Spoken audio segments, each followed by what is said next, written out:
North Korea, the Hermit Kingdom, home to one of the craziest, most oppressive regimes in history. And thanks to my producer, that's where I'm going today. What's that, Matt? What do you mean we're going to North Korea? If you couldn't tell from the constant stream of soldiers, barbed wire, and intense security, North and South Korea are technically still at war. And even though you can come here on a bus tour, as the tour guides are only oh so often ready to remind us, this is not Disneyland. The DMZ, or Demilitarized Zone, is the stretch of land separating the North and South Korean border on either side, about 2 miles wide. The Korean War sort of ended with an armistice agreement in 1953, when the two militaries pledged to end any hostile acts within, from, or against the demilitarized zone. Then they filled it with landmines. What's on the other side of those white posts? Landmines. Lots and lots of landmines. Occasionally, you'll see the remains of an animal that stepped on one. Did I mention this is not Disneyland? To get here, I traveled up the unironically named Freedom Highway.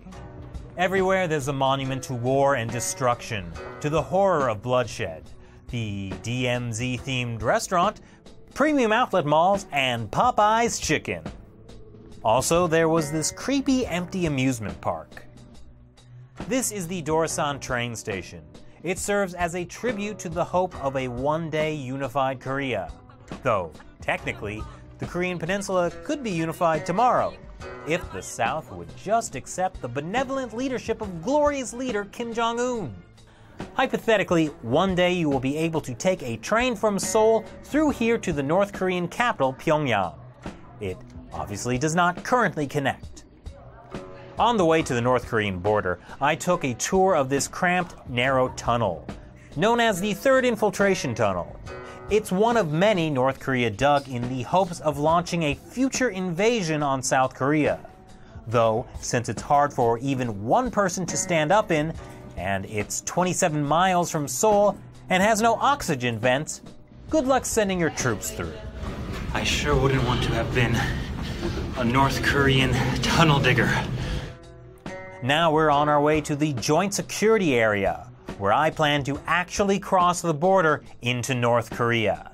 After passport controls, I have to sign this visitor declaration that says, amongst other things, this entails the entrance into a hostile area and the possibility of injury or death as a direct result of enemy action. Is it too late for second thoughts? At last, we reach the actual border between North and South Korea. See that North Korean soldier there watching? Is this really a good idea? Sure it is. I go into one of the blue buildings on the border. Excuse me, so what country are we in right now? Think about it. What? We crossed the border line. We're in North Korea right here. now. North Korea this side. Wow. What? You're scared? I'm ready to defect. Oh!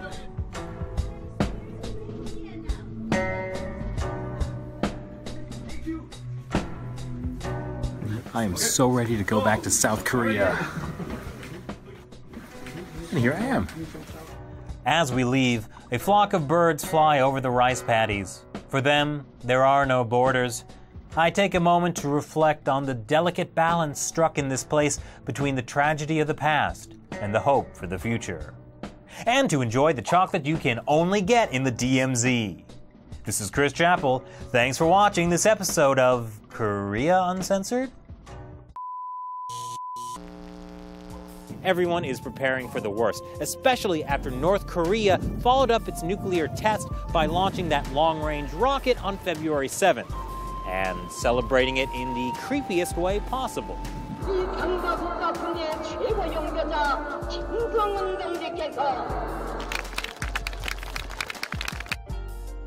Don't edit my words in bad ways. You mean like this? I don't like tourists from China. They are not considered in public places.